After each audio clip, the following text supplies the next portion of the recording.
Assalamualaikum warahmatullahi wabarakatuh. Ladies and gents, thank you for the time to me to present our research with the title "The Use of Biochar and Biofilm Biofertilizer (Bio2) to Increase Rice Yield." We are from the Soil Science Study Program, Faculty of Agriculture, University of 11 Maret, Surakarta, Central Java, Indonesia. As we know that rice, which is the most strategic food commodity in Indonesia, have to increase the product because of the increase of Indonesian population. And for a long time, the cultivation of rice usually use high dose of chemical fertilizer, such as nitrogen, phosphorus, and kalium fertilizer that can decrease the soil fertility and not support to sustainable agriculture system. And the use of biofilm biofertilizer as environmentally friendly fertilizer will support sustainable agriculture system for rice.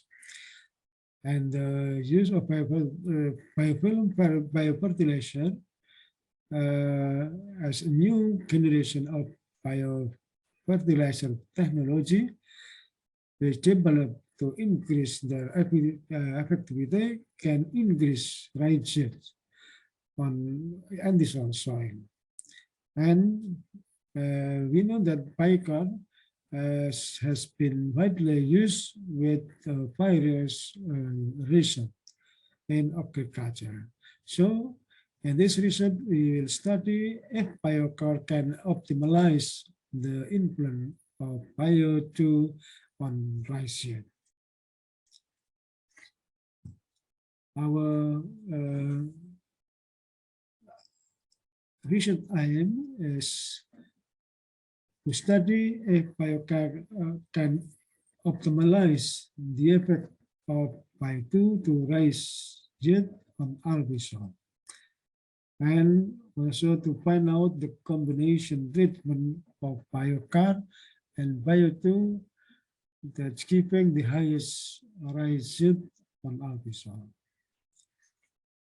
The experimental location is in greenhouse of Faculty of Agriculture, Universitas 11 Maret, Surakarta, within the April to October 2021.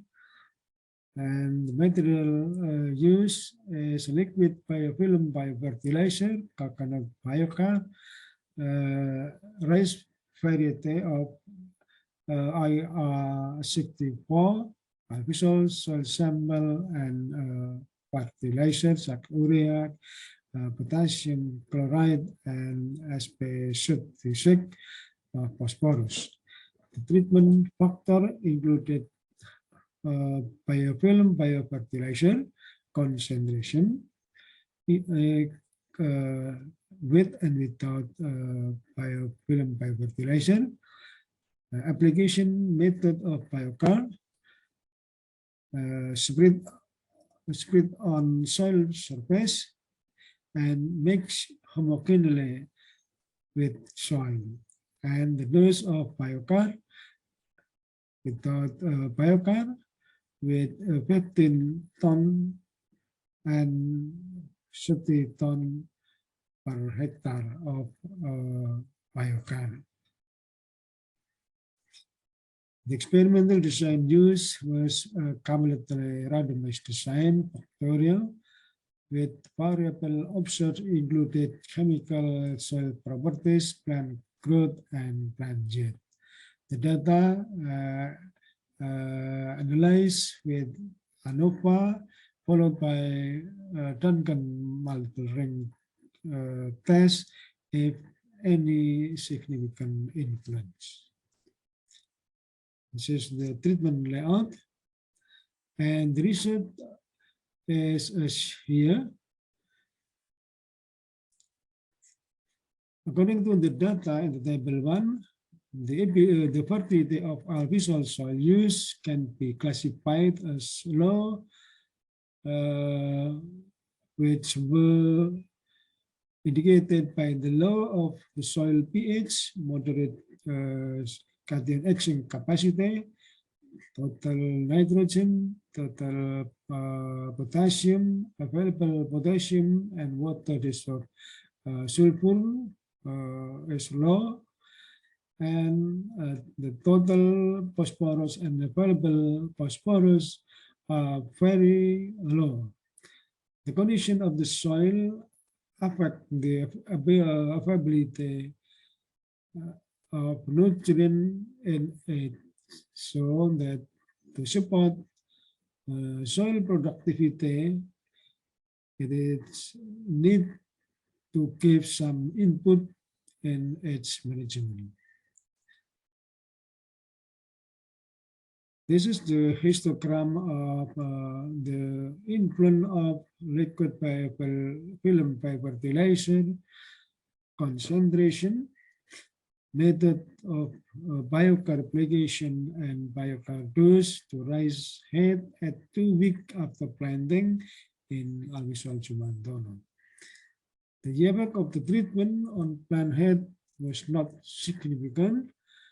The use of Bio2 has not been able to increase plant height, while the use of biochar at the doses of until 30 ton of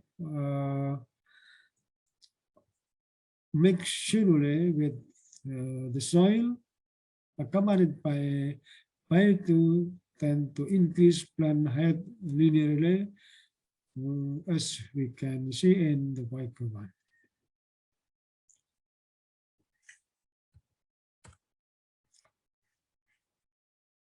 And the effect of the treatment on the number of rice tiller showed similar result, as we can see in 5.2.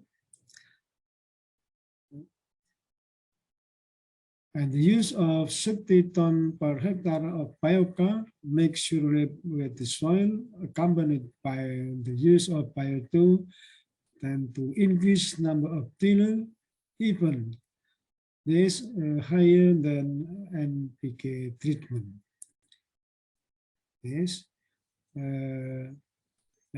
is the use of biochar mixture with accompanied by the use of Bio2, have the number of the tiller highest than the use of NPK 100%. This is the negative control, and this is the NPK treatment. And the influence of liquid biofilm vaporizer concentration method of biochar application and biochar dose on productive number can be seen in this figure.